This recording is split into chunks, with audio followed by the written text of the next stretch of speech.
Hay silencios que gritan más fuerte que cualquier palabra. Y yo viví en uno de esos silencios durante 15 años. Mi nombre es Elena, tengo 71 años, soy abuela de 5 nietos hermosos. Y durante más de 50 años guardé el secreto más doloroso de mi vida. Un secreto que casi me mata. Un secreto que destruyó mi infancia, mi adolescencia y gran parte de mi vida adulta.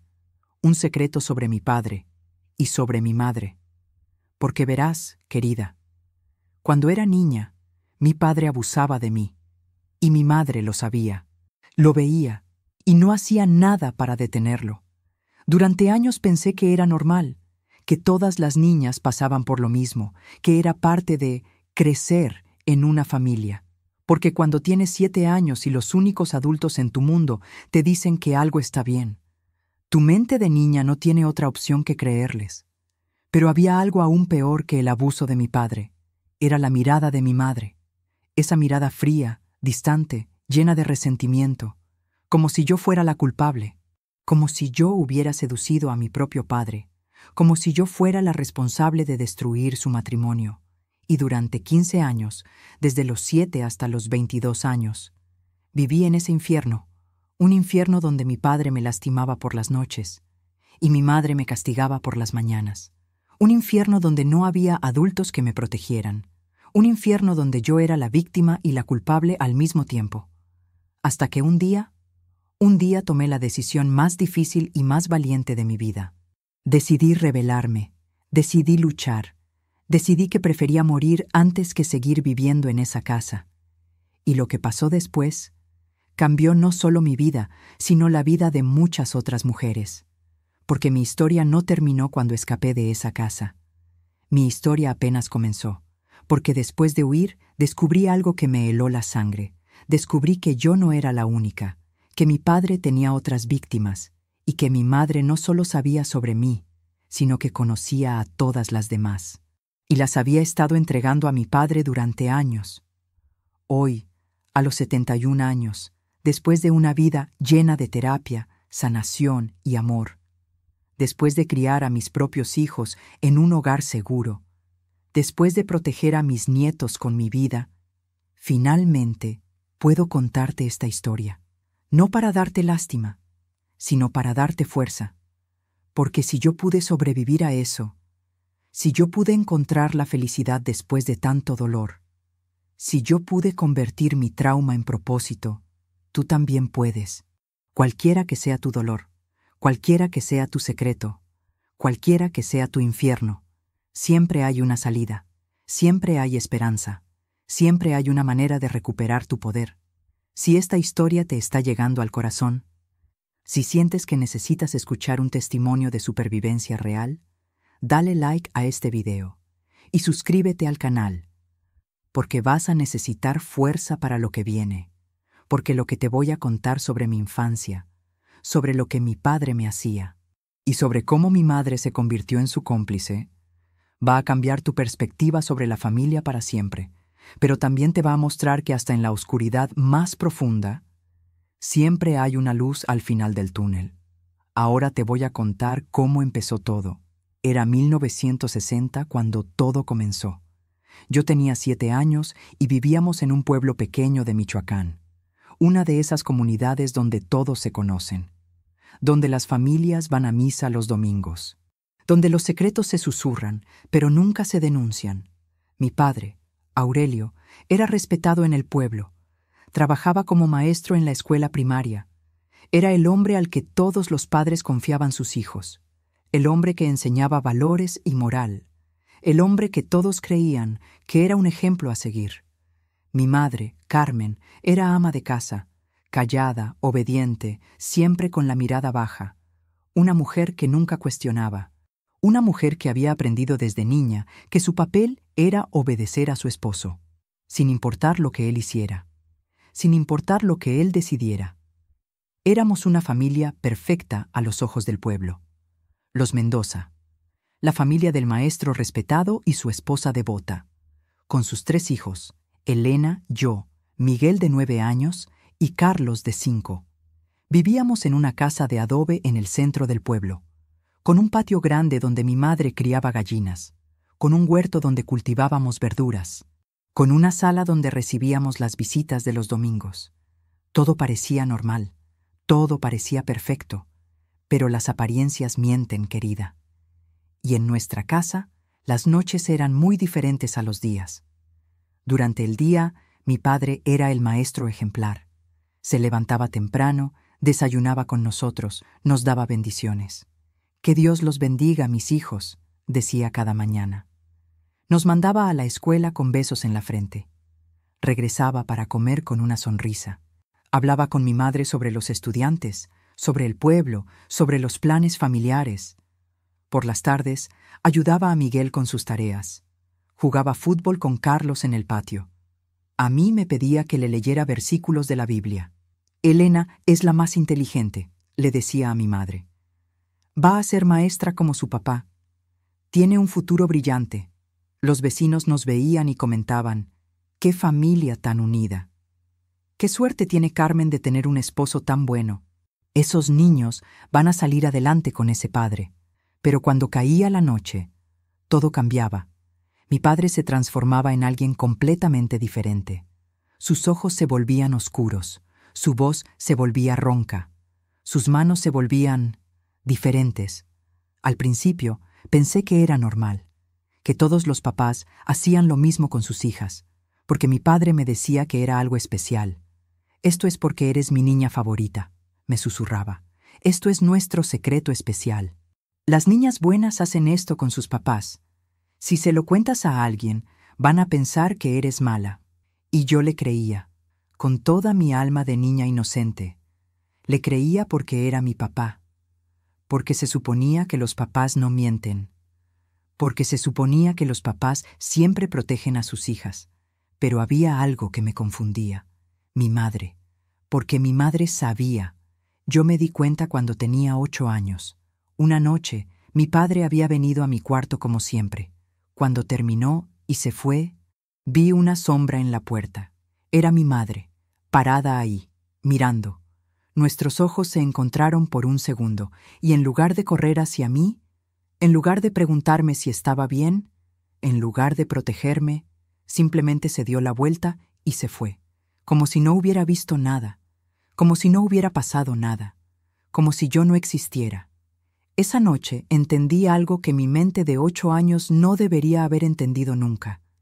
Mi madre sabía lo que mi padre me estaba haciendo, y no le importaba. O peor aún, le parecía bien. Al día siguiente, mi madre actuó como siempre. Me preparó el desayuno, me trenzó el cabello, me mandó a la escuela, pero había algo diferente en sus ojos. Una frialdad que no había visto antes, un resentimiento, como si yo hubiera hecho algo malo, como si yo fuera la culpable de lo que había pasado. Y fue entonces cuando comenzó la segunda parte de mi infierno, porque si las noches eran para mi padre, los días se convirtieron en el territorio de mi madre. Pero sus armas no eran físicas, eran mucho más sutiles, mucho más crueles. Pero ¿cómo puede una madre lastimar a su propia hija sin tocarla? ¿Cómo puede destruir a una niña sin golpearla? ¿Y por qué una mujer protegería al abusador en lugar de proteger a la víctima? Las respuestas a esas preguntas cambiarían mi vida para siempre. Pero o peor ainda estaba por vir. Las armas de mi madre no eran golpes, eran palabras, miradas, silencios, y esos silencios dolían más que cualquier golpe. Todo comenzó sutilmente. Al principio, mi madre simplemente me ignoraba. Cuando yo le hablaba, fingía no escucharme. Cuando necesitaba algo, se hacía la distraída. Cuando mis hermanos pedían algo, corrían a ayudarlos. Cuando yo pedía lo mismo, no existía. Después vinieron las palabras: «Elena, ¿por qué no puedes ser como tus hermanos? Elena, siempre causas problemas. Elena, desde que naciste todo se complicó en esta casa». Pero lo peor eran las miradas. Esas miradas llenas de asco, como si yo fuera algo sucio, como si yo fuera la responsable de todo lo que estaba mal en nuestra familia, como si yo hubiera seducido a mi propio padre, y durante meses yo no entendía por qué mi madre me odiaba tanto. Hasta que un día, cuando tenía 9 años, Escuché una conversación que me reveló la verdad más cruel. Era un domingo por la tarde. Mis hermanos estaban jugando en el patio. Yo estaba en mi cuarto, como siempre, y escuché voces en la cocina. Mi madre estaba hablando con mi tía Rosa, su hermana mayor. «No sé qué hacer con esa niña», decía mi madre. «¿Cuál niña?», preguntó mi tía. «Elena. Desde que creció, Aurelio ya no me toca. Ya no soy suficiente para él. Esa niña me quitó a mi marido. Mi sangre se heló. Mi madre pensaba que yo le había quitado a mi padre. ¿Pensaba que yo había elegido lo que me estaba pasando?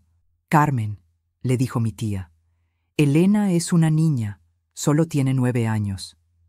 «No importa», respondió mi madre. «Las mujeres nacemos sabiendo cómo seducir a los hombres. Esa niña sabe exactamente lo que está haciendo, y por su culpa, mi matrimonio se está acabando». En ese momento entendí algo terrible. Mi madre no me veía como su hija, me veía como su rival, como la otra mujer, como la culpable de que su esposo ya no la quisiera. Y desde ese día, la guerra silenciosa se volvió una guerra abierta. Mi madre comenzó a castigarme de maneras que nadie más podía ver. Me servía menos comida. «Elena ya comió suficiente», le decía a mi padre cuando él preguntaba. Me compraba ropa más pequeña a propósito. «Elena está creciendo muy rápido», decía, «demasiado rápido». Me mandaba a hacer todos los quehaceres de la casa. «Las mujeres tienen que aprender a trabajar», justificaba. Pero mis hermanos no tenían que hacer nada, porque según mi madre, ellos eran solo niños, y yo era algo diferente, algo peligroso, algo que había que controlar.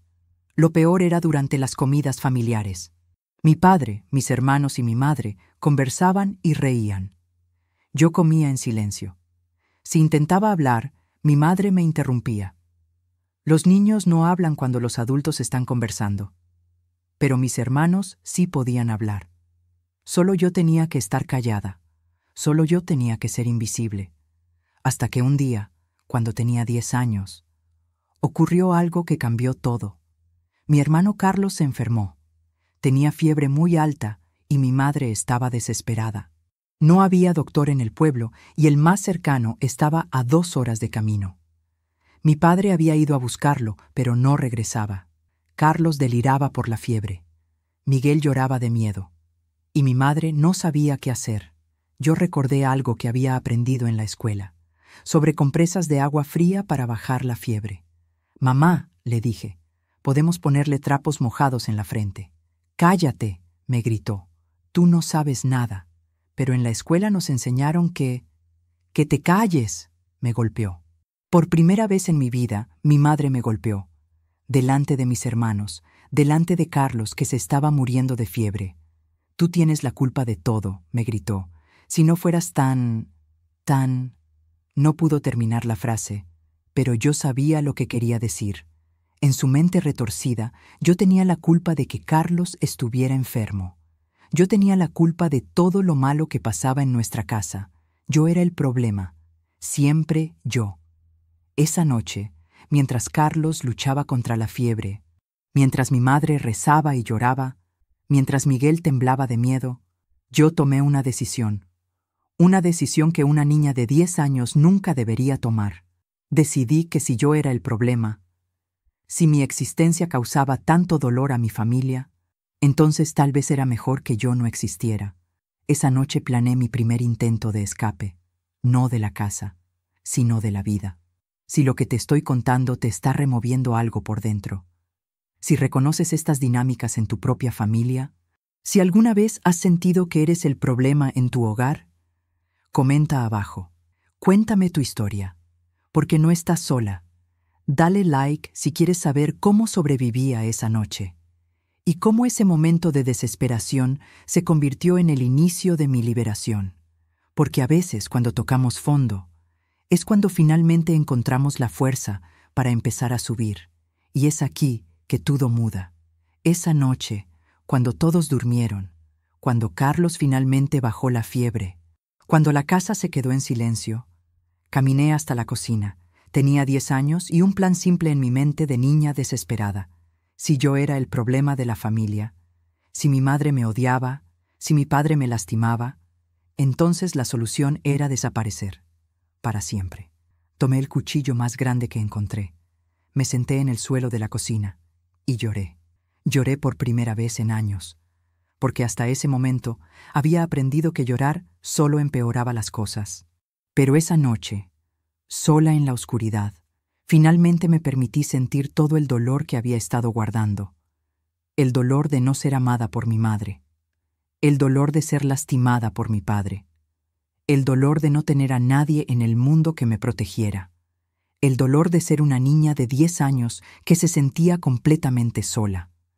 Estaba a punto de hacer algo irreversible, cuando escuché una voz. «¿Qué estás haciendo, Elena?» Era Miguel, mi hermano mayor. Se había levantado por agua y me había encontrado. «Nada», le mentí, escondiendo el cuchillo. «No es nada», dijo Miguel sentándose a mi lado. «Te vi con el cuchillo. ¿Querías lastimarte?» Asentí en silencio. No podía hablar. Las lágrimas no me dejaban. Miguel me abrazó. Era la primera vez en meses que alguien me tocaba con cariño. La primera vez que alguien me trataba como si importara. «Elena», me susurró. «Yo sé lo que papá te hace». Mi corazón se detuvo. ¿Miguel sabía? «Lo he sabido desde siempre», continuó. «Pero no sé qué hacer. Tengo 12 años. Solo soy un niño. Pero sé que no es tu culpa. Sé que mamá está equivocada. Y sé que tú no mereces esto». Por primera vez en mi vida, alguien me había dicho que no era mi culpa. Alguien había visto la verdad. Alguien me creía. «¿Por qué mamá me odia tanto?», le pregunté. Miguel suspiró. «Porque es más fácil odiarte a ti que odiar a papá. Porque tú eres pequeña y no puedes defenderte. Porque papá le da miedo. Y tú no». Esa conversación con Miguel cambió algo en mí. Me hizo entender que yo no estaba loca, que lo que estaba pasando no era normal, y que tal vez había otra manera de salir de esto. Una manera que no implicara morir. Pero las cosas en casa empeoraron después de esa noche. Como si mi madre hubiera percibido que algo había cambiado. Como si pudiera sentir que yo estaba empezando a despertar. Los castigos se volvieron más crueles. Me prohibió hablar en la mesa. Completamente. Si abría la boca, no comía ese día. Me obligaba a levantarme a las 5 de la mañana para hacer todos los quehaceres, mientras mis hermanos dormían hasta las 7. Me hacía lavar la ropa de toda la familia a mano, incluyendo la ropa interior de mi padre, y cuando protestaba me decía: «Las mujeres nacimos para servir a los hombres. Más vale que lo aprendas desde ahora, porque si no, vas a ser una inútil como yo». Esa última frase me confundía. Mi madre se consideraba inútil, por eso me odiaba tanto, porque veía en mí su propio reflejo. Pero lo peor vino cuando cumplí 11 años. Mi cuerpo comenzó a cambiar, y mi padre se volvió más agresivo, más posesivo, más peligroso. Comenzó a controlar hasta lo que yo comía. «Las mujeres gordas no son atractivas», decía. Me pesaba todas las semanas. Si había subido aunque fuera 1 kilo, me castigaba. Sin comida por 2 días. Empezó a elegir mi ropa, vestidos cada vez más infantiles, como si quisiera mantenerme niña para siempre, y comenzó a amenazarme directamente. «Si le cuentas a alguien sobre nosotros», me susurraba, «voy a hacer lo mismo con otras niñas del pueblo. ¿Quieres que les pase a ellas lo que te pasa a ti? ¿Quieres ser responsable de su dolor?». Esa amenaza me aterrorizaba más que cualquier otra cosa. La idea de que mi padre lastimara a otras niñas por mi culpa me paralizaba completamente. Hasta que un día, cuando tenía 12 años, llegó una nueva alumna a la escuela. Se llamaba Sofía. Tenía 7 años. Era pequeña, tímida, con ojos grandes y asustados. Y cuando mi padre la vio por primera vez, vi esa mirada que yo conocía muy bien, esa mirada que significaba que había encontrado una nueva víctima. Esa noche, mi padre vino a mi cuarto como siempre, pero después de lastimarme, me dijo algo que me heló la sangre. «Elena, mañana quiero que invites a Sofía a casa. Dile que vienes a jugar y asegúrate de que sus padres sepan que está en buenas manos. con el maestro respetado del pueblo. En ese momento entendí que mi peor pesadilla se estaba volviendo realidad. Mi padre iba a lastimar a Sofía, una niña inocente de 7 años, y yo iba a ser la que la llevara hasta él. Iba a convertirme en su cómplice, en la persona que entregaba niñas inocentes a un monstruo. Esa noche no dormí, no por el dolor de lo que mi padre me había hecho, sino por el peso de lo que me había pedido que hiciera. Y fue ahí cuando tomé la segunda decisión más importante de mi vida. Una decisión que cambiaría todo. Una decisión que me convertiría de víctima en protectora. Una decisión que salvaría no solo a Sofía, sino a muchas otras niñas, y que comenzaría mi verdadera rebelión. Agora eu vou te mostrar como una menina de 12 años encontró a coraje para enfrentar 2 adultos. Al día siguiente, cuando llegué a la escuela, vi a Sofía sentada sola en el patio, pequeña, vulnerable, confiada, sin saber que yo tenía órdenes de llevarla directo al infierno. Me acerqué a ella con el corazón partido. «Hola, Sofía», le dije. «Hola, Elena», me respondió con una sonrisa tímida. «¿Quieres ser mi amiga?». Esas palabras me atravesaron como un cuchillo, porque ella me estaba pidiendo amistad, y yo estaba a punto de traicionarla de la manera más horrible. «Sofía», le dije, «¿te gustaría venir a mi casa hoy? ¿A jugar?». Sus ojos se iluminaron. «Sí. ¿Puedo? Voy a preguntarle a mi maestra si puede hablar con tus papás». Esa tarde, cuando mi padre habló con los padres de Sofía, los convenció fácilmente. «Elena necesita amigas de su edad», les dijo, «y yo puedo cuidar a Sofía mientras ustedes trabajan. Soy maestro, sé cómo manejar niños». Los padres de Sofía estaban agradecidos. Confiaban completamente en el maestro respetado del pueblo. Esa tarde, Sofía llegó a mi casa. Mi madre la recibió con una sonrisa falsa. «¡Qué niña tan bonita!», le dijo. Pero yo vi algo más en sus ojos. Alivio. Como si pensara, finalmente ya no seré solo yo el problema. Sofía y yo jugamos en mi cuarto por 1 hora. Ella era tan dulce, tan inocente. Me contaba sobre su familia, sobre sus juguetes, sobre sus sueños. Quería ser maestra cuando creciera, como mi padre. Esas palabras me destrozaron, porque yo sabía lo que le esperaba. Cuando mi padre llegó del trabajo, entró a mi cuarto con esa sonrisa que yo conocía tan bien. «Hola, Sofía», le dijo. «¿Cómo estás, pequeña?». «Muy bien, maestro Aurelio», respondió ella. «Elena y yo somos amigas». «Qué bueno», dijo mi padre. «¿Te gusta mi casa?». «Sí, mucho». «¿Quieres que te enseñe algo especial? ¿Algo que solo las niñas especiales pueden aprender?». Sofía asintió emocionada. Y en ese momento exacto, tomé la decisión más valiente de mi vida. «No», grité. «No vas a tocarla». Mi padre se quedó paralizado. Nunca, en 5 años de abuso, yo me había rebelado. Nunca había gritado. Nunca había dicho «no». «Elena», me dijo con voz peligrosa, «ve a tu cuarto». «No», grité más fuerte. «No me voy a ningún lado». «Y ella tampoco». Me puse delante de Sofía, con los brazos extendidos, como si pudiera protegerla con mi cuerpo pequeño de 12 años. «Sofía», le dije sin quitarle los ojos a mi padre, «vete a tu casa. Ahora». «Pero Elena», empezó a decir Sofía. «Ahora», grité. Sofía salió corriendo, asustada. No entendía qué estaba pasando, pero sabía que algo estaba mal. Cuando la puerta se cerró, mi padre me agarró del brazo con tanta fuerza que me hizo daño. «¿Qué acabas de hacer?», me susurró con una voz que no había escuchado nunca. «Lo correcto», le respondí. Y por primera vez en mi vida no tenía miedo. Tenía rabia. Una rabia que había estado guardando durante 5 años. «Tú no vas a lastimar a más niñas», le dije. Se acabó. Mi padre me golpeó, más fuerte de lo que nunca me había golpeado. Me tiró al suelo, y cuando traté de levantarme, me volvió a golpear. «Tú no decides nada», me gritó. «Tú no eres nadie. Eres una niña estúpida que no entiende nada». Pero mientras me golpeaba, mientras el dolor físico me atravesaba, yo sabía que había hecho lo correcto. Sofía estaba a salvo, y eso valía cualquier castigo.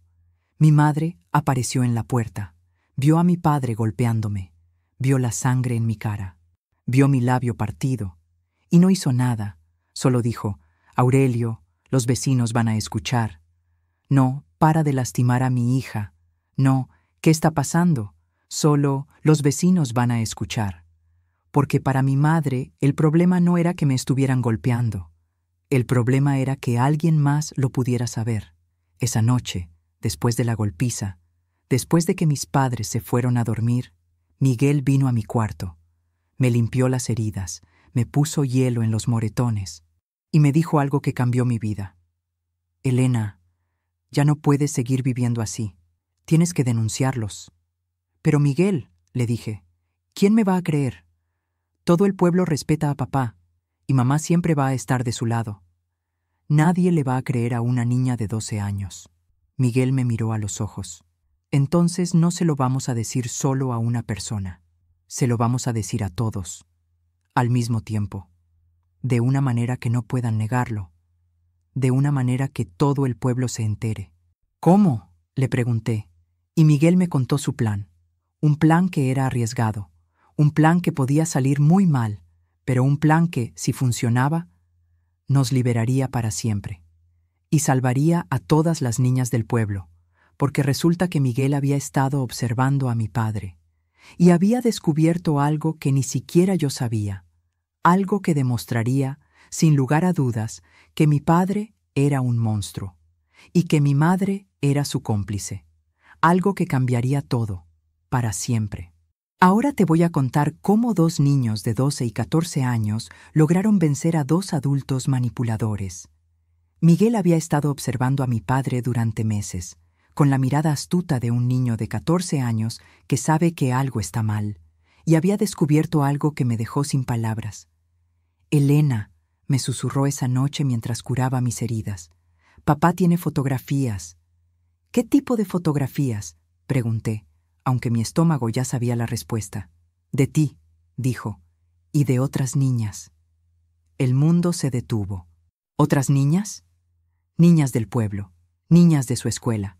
Las tiene escondidas en una caja debajo de su cama.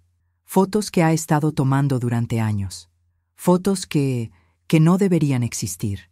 Mi padre no solo me había estado lastimando a mí, había estado fotografiando todo. Y había otras víctimas, niñas que yo conocía, niñas que veía todos los días en el pueblo, niñas que, como yo, habían estado viviendo en silencio. ¿Cuántas?, le pregunté. No lo sé, respondió Miguel.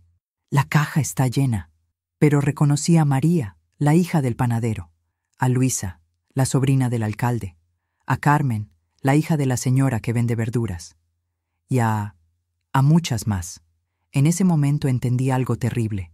Durante años, mi padre había estado construyendo una red de víctimas y había estado documentando todo, como trofeos, como pruebas de su poder.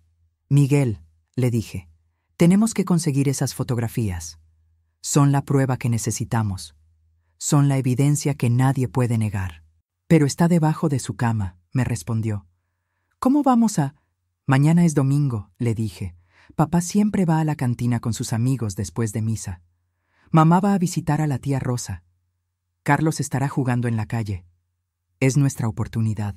El domingo llegó. Como reloj, mis padres siguieron su rutina. Papá se fue a la cantina, mamá a casa de mi tía. Carlos salió a jugar fútbol.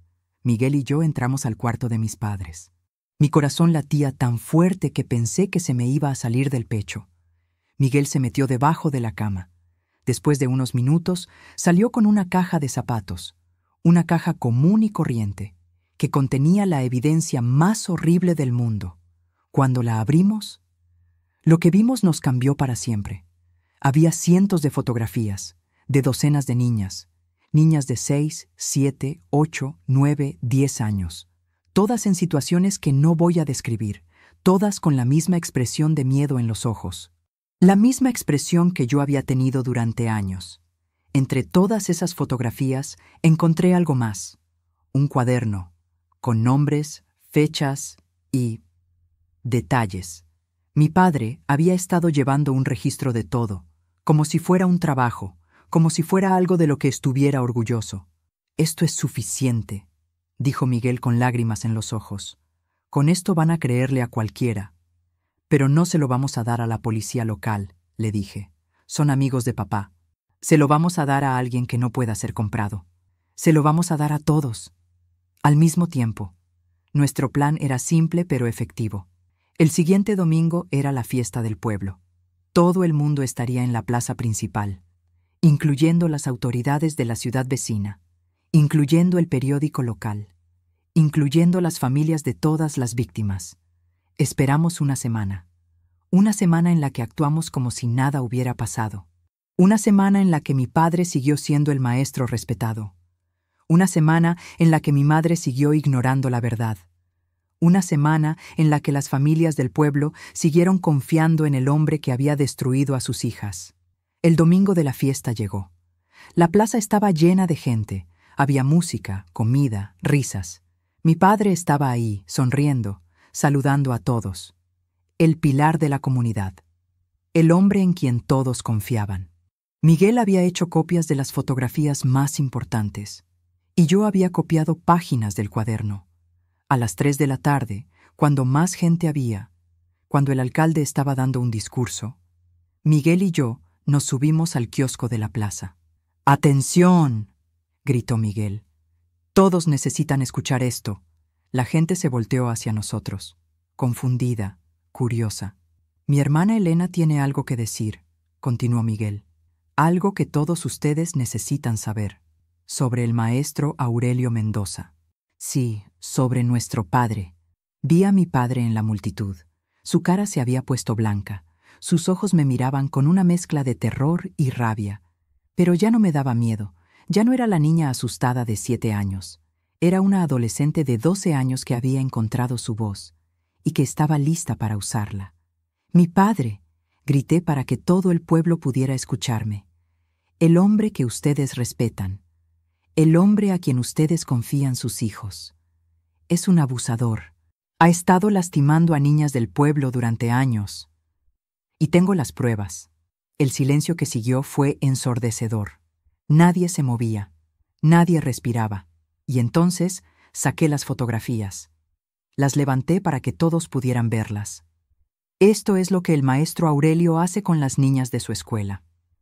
Esto es lo que le hizo a su propia hija durante 5 años. Y esto es lo que les hizo a sus hijas también. La multitud explotó. Gritos de horror, gritos de rabia. Madres corriendo hacia el kiosco para ver las fotografías.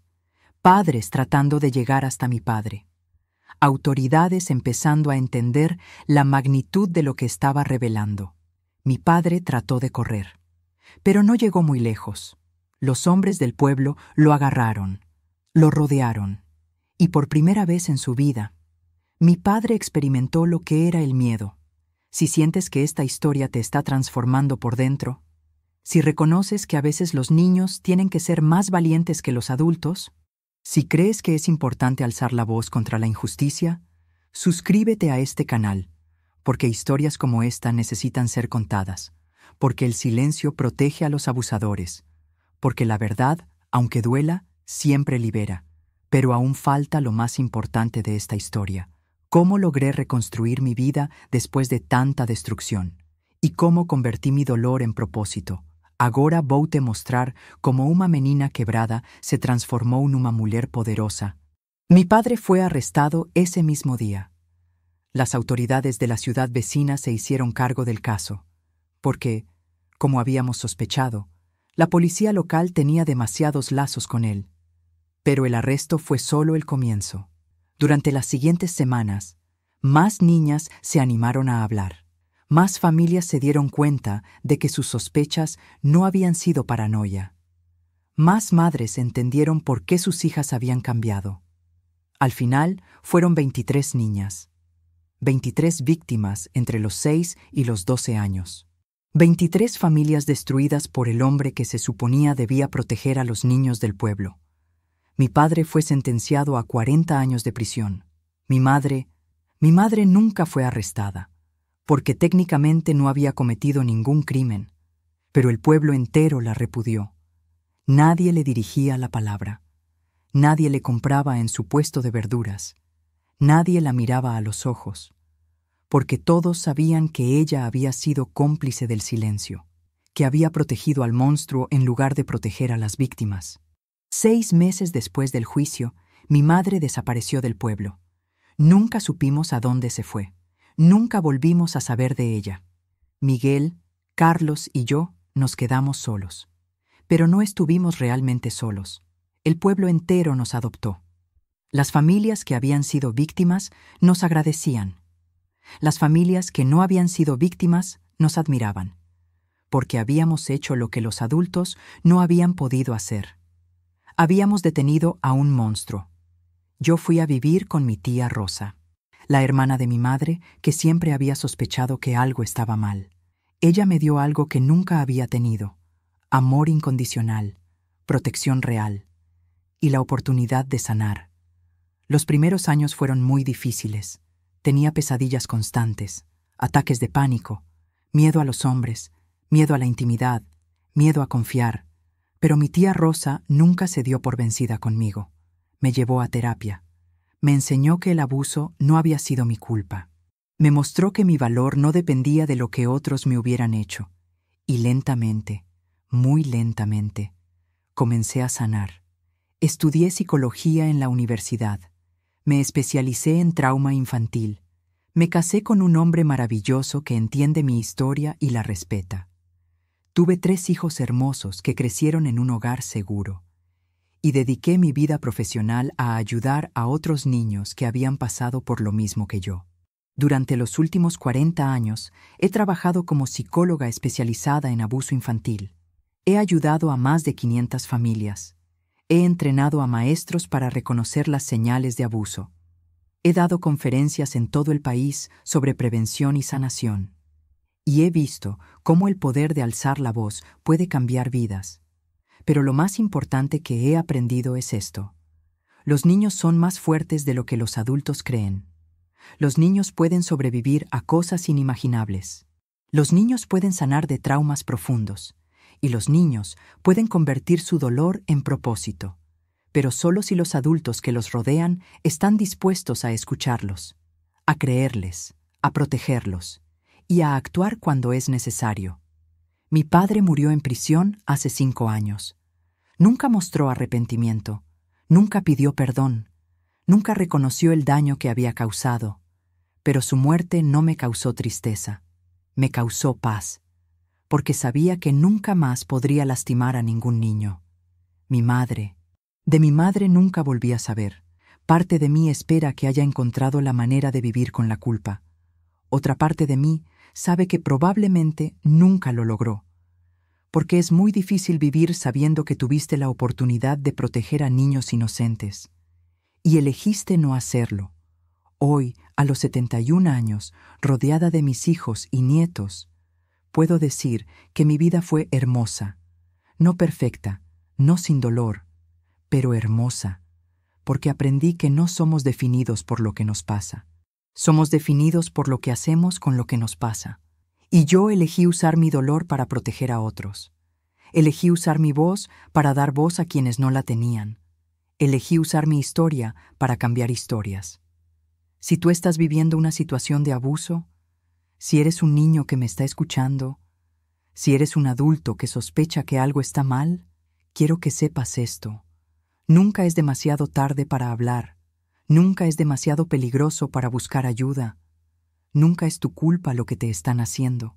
Y siempre, siempre hay adultos buenos dispuestos a protegerte. Solo tienes que encontrar a uno. Solo uno. Y tu vida puede cambiar para siempre.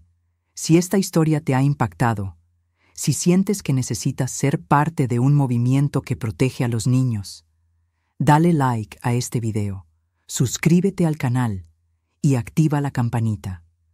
Porque voy a seguir contando historias como esta, historias de supervivencia, historias de valentía, historias de niños que se convirtieron en héroes. Comenta abajo si alguna vez has tenido que ser más valiente de lo que deberías. Comenta si conoces a alguien que necesita escuchar esta historia. Comenta si crees que es hora de que rompamos el silencio que protege a los abusadores. Y recuerda, tu voz importa, tu historia importa, tu sanación importa. Y juntos podemos crear un mundo donde ningún niño tenga que vivir lo que yo viví. Un mundo donde la verdad siempre venza al silencio. Un mundo donde el amor siempre venza al miedo. Mi nombre es Elena. Tengo 71 años. Sobreviví al infierno y me convertí en protectora de ángeles. Y tú también puedes, siempre puedes.